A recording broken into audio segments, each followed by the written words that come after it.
Hey, what's going on, everybody? And I just want to thank y'all for tuning in for another weekly live video, Book Talk Live. This Sunday, I got a lot of really good information for you. So thank you to everybody that's joining early. And thank you for those who will be jumping in and joining us soon. As you know, at the end of the video, there will be a live cash giveaway. So you want to make sure that you're on so that you can be eligible for that $25 cash giveaway. It's Memorial Day weekend. Hey, let's make somebody happy, let's enjoy this time with our family. So today, as you all know, my name is Ray Destin Jr. I am the founder of the Business of Books Mastermind program. We've helped over 50 people become published authors, start their careers as authors. And I want to do the same for you. I want to give you some of the simple tools, some of the simple steps to help you out. If you do me a favor, if you're on with me, go ahead and just let me know that you're here. I see you, Rashad. I see you, Faith. I see you, Denise. I see you, Favi. Yeah, definitely the BOBM fam is in the building. Today, I'm going to give you the tools to actually write your first book. Not just write your first book, but publish your first book. Most people do not know this, but there's actually a book called The Business of Books that I wrote specifically for brand new authors, because there's a lot of misinformation out there. You need to go to a major publisher. You need to go and find such and such. No, let's break it down and go from zero to published all today, right? And I know it's Memorial Day weekend, so take a break from the grill and get with me. So first thing I want to talk about is, how do you get started writing your book? In order to get started writing your book, there's usually one thing that you have to overcome. The thing that you have to overcome is that fear. What fears do most people have? They have fear that, well, nobody's going to listen to me. Nobody's going to be interested in what I have to say. Not true.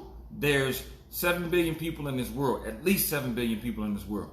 There's at least 1 million who are waiting on the information that you have to share. Second thing is, well, what if my friends and family are talking about me? They won't be interested in what I'm saying. Again, another myth. Some of them will talk regardless. Give them something to talk about. And what you'd be surprised is that even though people are talking, there's more people out there that are supporting you than you could ever begin to imagine, right? So that's the second thing. And then the third thing is that, well, it's going to cost too much money for me to write a book. And again, not true. If you have a simple laptop, computer, a tablet, even your phone, you can begin writing your first book. The tools that you'll need to write that book are something as simple as a memo pad on your phone, or a note taker, or Microsoft Word. Voila. And there is where we start, right? So what do you need to know before starting to write your book? One of the first things that you need to know is, what are you writing about, right? I hear it all the time. I got this book inside me. I don't know where I want to start, but I've always wanted to write a book. Okay, what are you passionate about? What are the things in your life that have given you passion? Some people are passionate about domestic violence. Some people are passionate about business. Some people are passionate about family. Some people are passionate about fatherhood. Some people are passionate about inspiration, motivation, religion. There's so many different topics and so many different things that you can be interested in. But here's the key. Don't just pick something that you are interested in. Pick something that you have expertise in. And what do I mean by expertise? Think about your life, whether it be 5 years, 10 years, 15 years on this earth. And I say that from experience. My son was 9 years old when we published his first book, Zayden's Awesome Adventures. Go check that out. Awesome, amazing book. But he wrote about something that he knew. What did he know about? Getting lost in a store and he gave a moral at the end of the story for all kids to understand that there is something that goes along with being lost in the store, that goes along with being a kid, having adventures. Each of us as adults have learned different things throughout our lives. And we read based on our preferences. We read based on the things that we love, that we enjoy. So you can, I asked my coaching group this week, what are the reasons that you read? And a lot of the responses were, I read to grow, to develop, or I read to escape, mostly science fiction or fiction books. I read to learn something new. I read to enhance my knowledge on, fill in the blank. And that's what most of us do. As readers, we read stuff that we enjoy. So why not write about stuff that you actually enjoy, that you love to do, right? That's the first thing. So what are you writing about? Second thing is, who are you writing for? Let me go a little bit more in depth with this. There's two sides to this. Who are you writing for? I always write books so that I'm beginning to leave more of a legacy for my son and my niece, because I want to make sure that there is no obstacle in their way when they say, I want to fill in the blank. I want them to know that anything that you want to do in life, you can do. You just have to understand that there are no obstacles except for the ones that you place before yourself. So I write for them. I write for my family that's coming behind me. I write for the legacy that lives on long after I'm gone. But here's the other thing. Who is your target audience? That's the second group of people that you need to write for. So if you're writing specifically for children or for teens or for young adults, then your language has to be at their reading level. You can't write something that's using college vernacular and educated grammar that's sophisticated on a level that they are like, what did you just say? You want to write it in such a way that they can comprehend your message clearly and understand the words, as Jackie Chan said. Do you understand the words that are coming out of my mouth? Do you understand the words that are coming out of the pen? So know who your target audience is and be specific with it. Know specifically who's in that audience. What is their gender? What is their marital status? What is their financial status? What do they enjoy doing? What are their hobbies? What are their passions? What do they find enjoyment from? And what are they trying to learn? And here's the thing. Go in and solve their problem. Know how to solve their problem. If they're reading for fun, give them something fun and entertaining that they can actually read and walk away with so much knowledge, so much passion, so much understanding of, I felt like I was in a different world by reading your book, right? So know what it is that they're looking for. Second thing that you want to do is, if it's not just reading for entertainment and they have an actual problem or a question that they have for you, then give them solutions, right? Write with the intent to answer the questions in an engaging and entertaining way, so that as they're reading through your book, they aren't just reading your book, thumbing through it and saying, oh, this is good information, and falling asleep. You want them to read it and fall in love with the story. So engage your reader.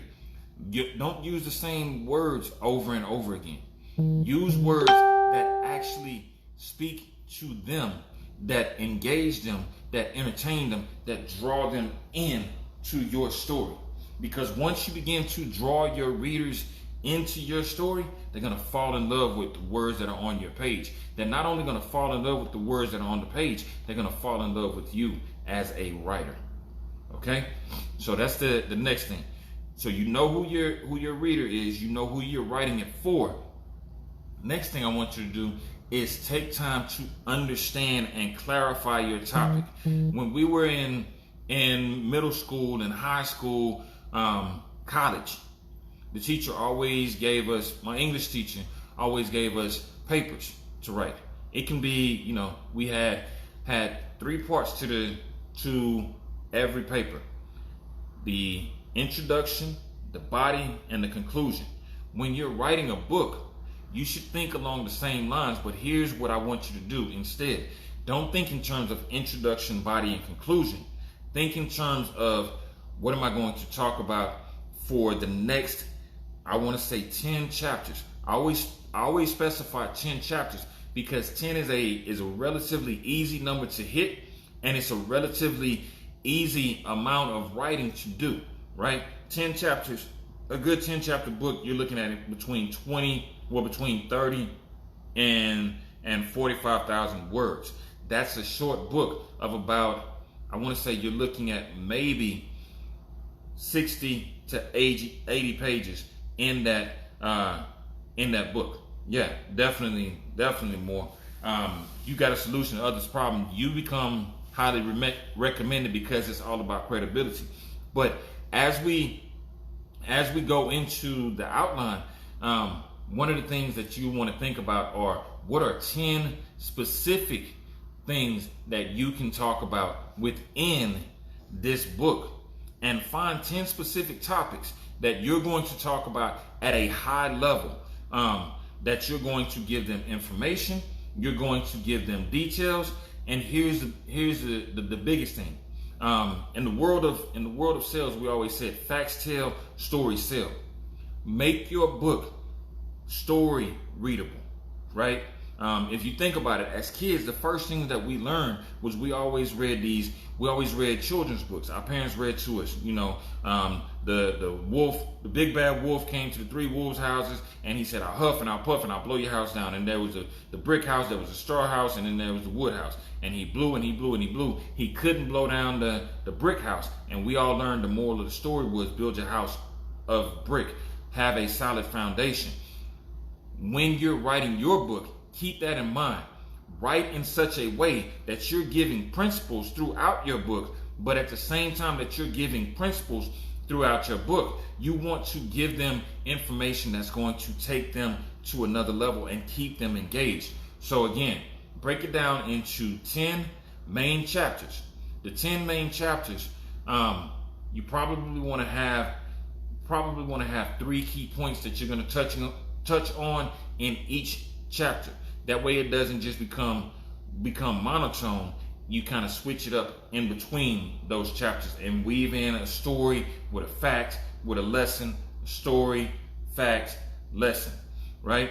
The next thing is that there's a few additional parts that goes with every book that you don't want to forget about. Your dedication. A lot of people always ask, well, what's the dedication?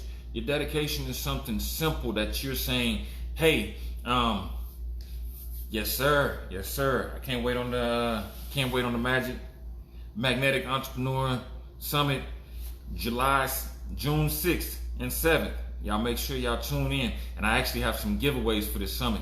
Jack Canfield is one of the main speakers, Chicken Soup for the Soul. So y'all stay on and make sure that y'all are engaging so that we can go ahead and get these giveaways to you. But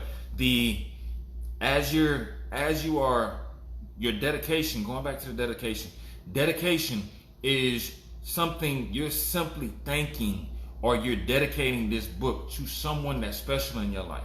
If you're married, it can be, I want to dedicate this book to my wife. You've been my rib, you've been my side, you've been the person that has held me down for so long, or brought me up for so long.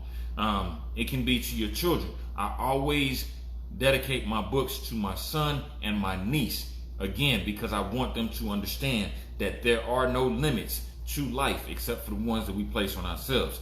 I see you too, bro.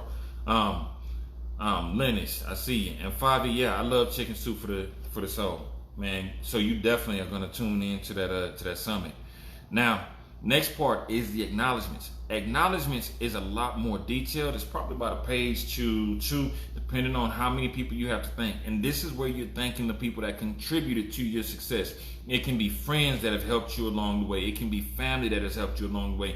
It can be your teachers. It can be the people that believed in you when nobody else wanted to believe in you.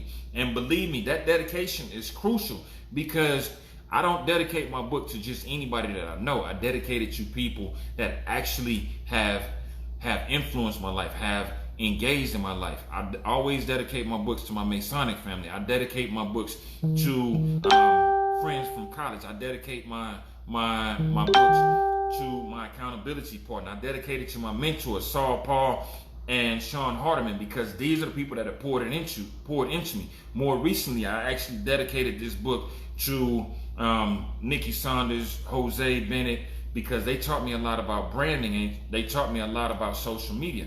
And then I also dedicated it to Kendall Ficklin, my coach, who taught me a lot more about speaking.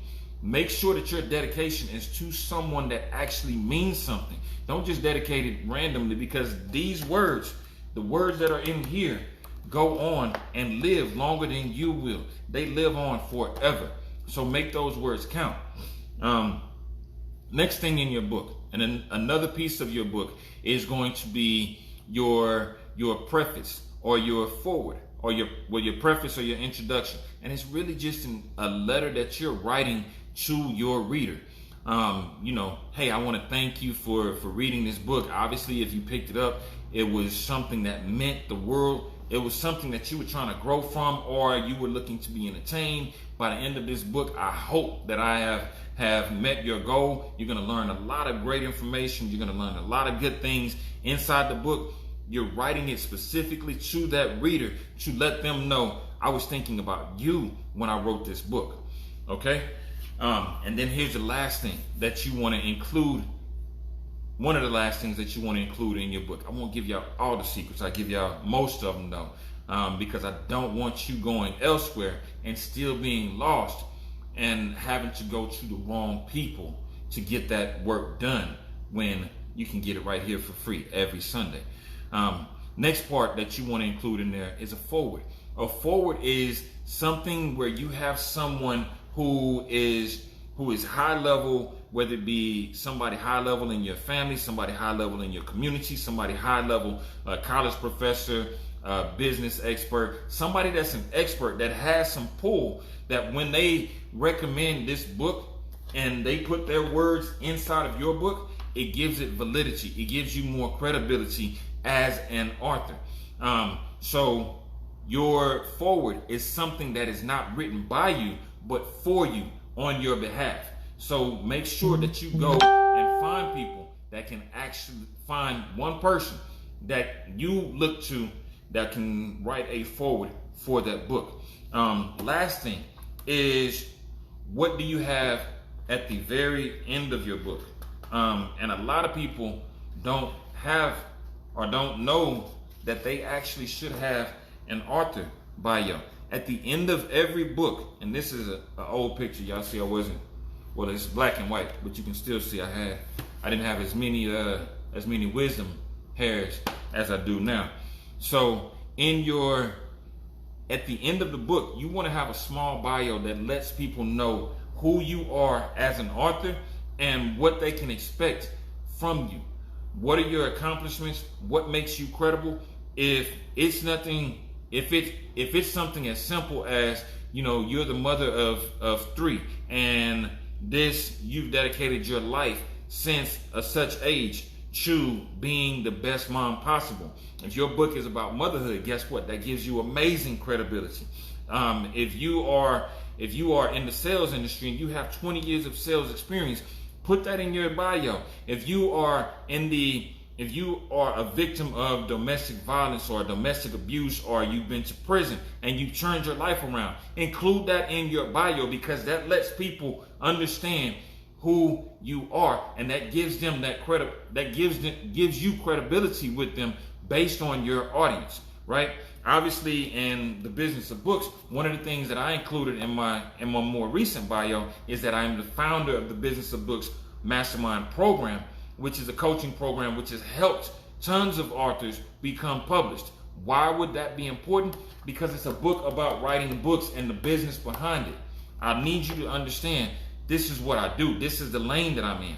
So make sure that you are getting your credibility with your audience. Let them have them to understand who you are. Last thing that is going to be, again, crucial for your book. Crucial. Now, your book cover. Your book cover. If somebody looks at your book and your book cover is not appealing to them, then guess what's going to happen? This is going to turn them off. They're not even going to want to look inside. But you want to have your book cover professionally designed. You can do it a few different ways. One of the ways that we do is that we actually have sketch artists and we have graphic designers on hand for each of the authors that we work with. Your book covers may be a little bit different. Your process may be a little bit different, but I highly recommend that you get a professional. Like I said, the people that I go to all the time, Joseph Vasquez and Troy Howard, they do amazing work. And they've done so many of the covers for our authors that you see out now. They've done it at such a high level that it gives that extra wow factor when somebody is looking at the books. So make sure that you have somebody professionally design it. Don't just go on some of these sites where they're saying, hey, I can design book covers, and then you look at the book covers that they design and they all look the exact same. They're not hand making, or they're not custom making your cover. What they are doing is just plugging you into a template. You want something that represents what your book is about. You want something that represents what you are about, and something that represents your brand, right? If you ever notice, anytime that I am doing something, I'm branding. It's always branded. It's always branded. Your book should be the same thing, because when you launch your book, when you publish your book is creating a business for you, creating the opportunity for you to make additional streams of income. Now, let's go into the publishing side of it. We talked about how to write your book. We've talked about the things you need on the inside. We've talked about all of the why, the breakdown, and we talked about the cover. Here's two crucial mistakes I made on my very first book. I self-edited. Why is self-editing a bad thing? I figured, you know what? I went to the University of Texas at Austin, top 5 school in the nation. I made pretty good grades. I made A's and B's on my English papers, African American Studies paper. I'm a good writer.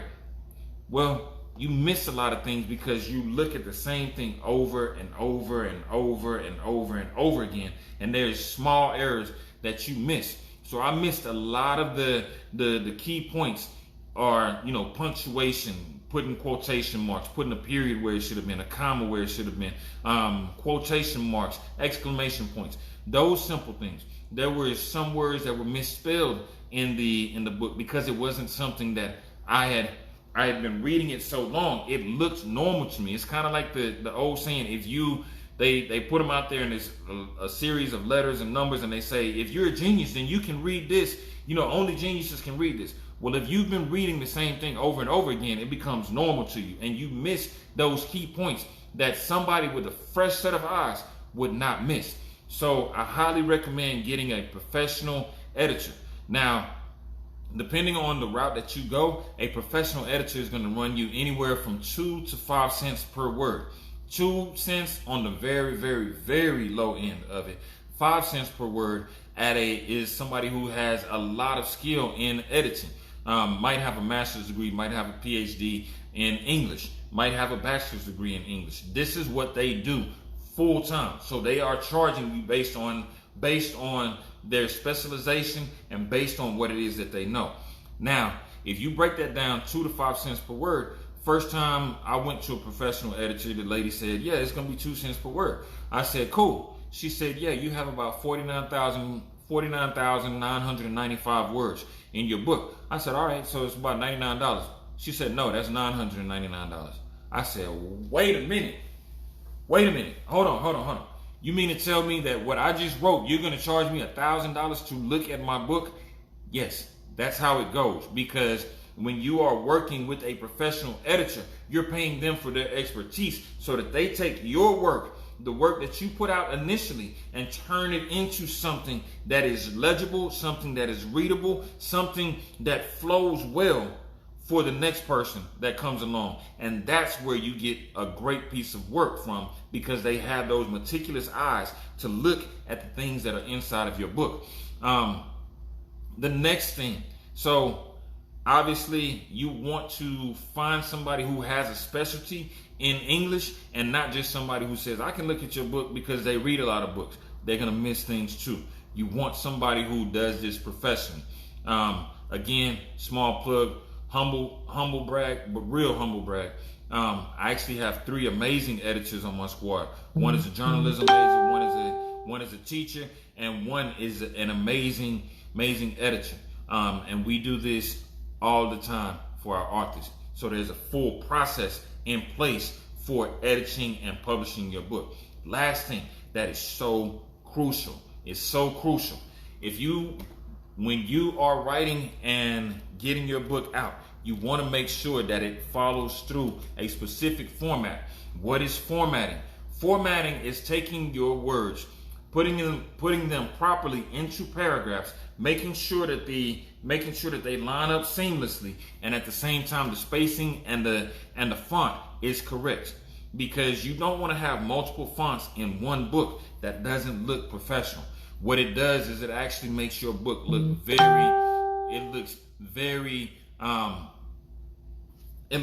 amateur, and you don't want to take away from your credibility as an author by putting out work that is less than your best.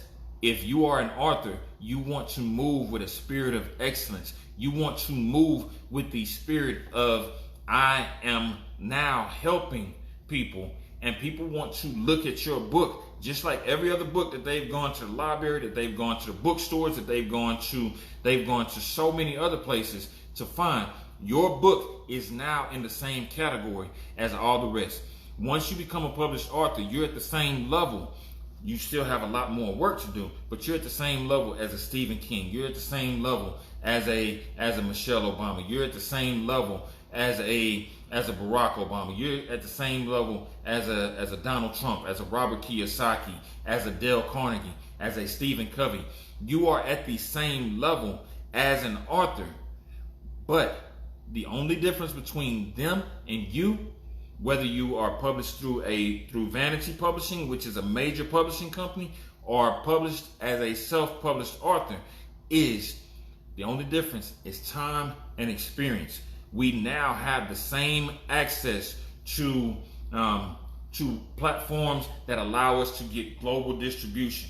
My books and my son's books are available on Walmart.com. They're available on BarnesandNobles.com. They're available on Amazon.com. They're available on Lulu.com. They're available anywhere that you can find books. You're going to find our work, because we have the same access that every major author has. The only difference between where they are and where you are is time, experience, and work ethic / hustle. Now, where do you publish your books? Interesting and easy question. You can publish your books online. There's a few platforms, and I'll just give them to you. I'm not going to walk you through them because it's a lot of work that goes into the actual publishing process. Amazon.com is where a lot of people go. They have what's called KDP, Kindle Direct Publishing. You can go through Lulu.com. That's the platform that I use because they get a much larger distribution than the other platforms. And then you can go to Ingram Sparks. Ingram Sparks has global distribution as well. Wherever you publish, it's your job as an author to actually brand and sell your books. It's not their job. Just because you show up online next to Stephen King and you're a sci-fi writer, or you show up online next to Robert Kiyosaki and you are doing self-help, here's the difference. They have a team behind them, and you are your team.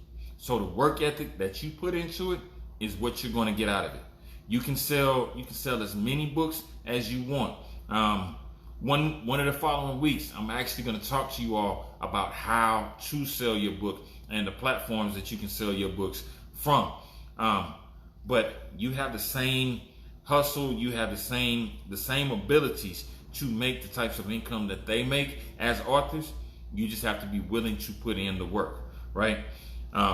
So that's all I have as far as the information goes. As y'all know, at the end of each of these live videos, I'm not a taker, I'm a giver.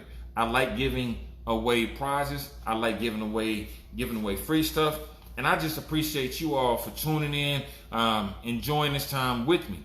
So what I have for one person, and if you're watching with me live, then I appreciate it. If you're watching it through a watch party, then you have to be on the live video to actually be eligible for the $25 drawing. But for the next 5 people, I actually have a giveaway. As my brother Robert Moore mentioned earlier, there is a summit that I will be speaking at, an online summit, with a few major authors, self-help, self-publishing, and personal development gurus, including Jack Canfield. And for the next 5 people that comment me, I got free tickets. And this ain't a free event. So if you're interested, in the comments, just leave a real quick me. The next 5 people, I got free giveaway. And thank you to everybody that is watching and tuning in with me. If you are catching it on the replay, definitely go back in and just type in Replay Squad. If you watch this video, I promise you can get your books published going forward.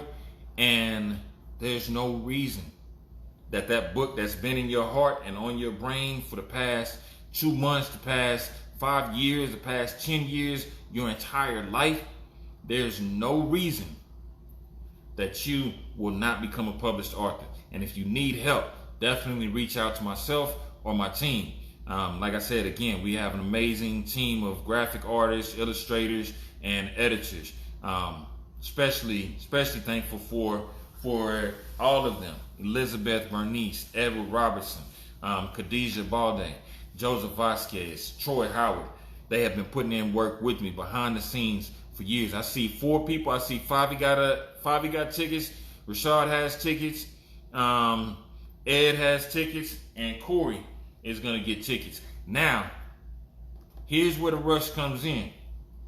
If you want that $25 at the bottom, and this information was helpful, just go ahead and say it helped me.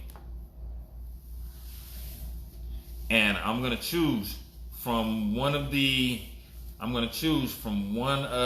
people who have listed it. And if y'all think I'm joking, go back and look through my timeline. 2 weeks ago on Mother's Day, Carolyn Robinson actually won the $25. Last week, Deuce Malone won $25. So all you got to do is comment if it helped you. Let me know that it helped you. And I see Favi is leading the race right now. So if there is no, okay, Ed, Favi, Ed, anybody else? And this is to be included in the $25 drawing. I'm waiting on at least one more. Okay, Favi, Ed, Corey. Let me see. I'm actually checking to see something really quick. I'm actually checking. Okay. And I tell y'all what, I love each and every one of y'all. First person that actually shared this video was, whoa, a lot of y'all shared it. Thank y'all so much for the love. Thank y'all so much for the love. First person that shared when I posted was Corey. So, hey, Favi, you got tickets. Ed, you got tickets. Corey, you got tickets. Y'all tune in with me every week. I got a giveaway.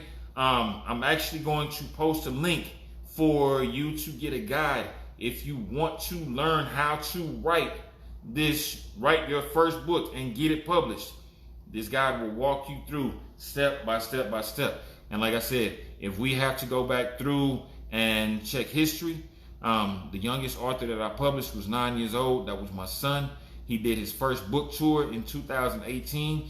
2018, we actually had a 16-year-old young lady who had her first book published. She actually did her first book signing at her high school, Miss Tiara White. We had her brother, David White, published, and we've had several adults in the Business of Books Mastermind program who have become published authors and who have learned the business behind the books. And we do this every single week. If you're ready to take yourself to the next level as an author, get with me. Reach out to me and I'll be glad to help you, because I'm tired of seeing good people lose when everybody has a book. But it's time to write yours. Love y'all.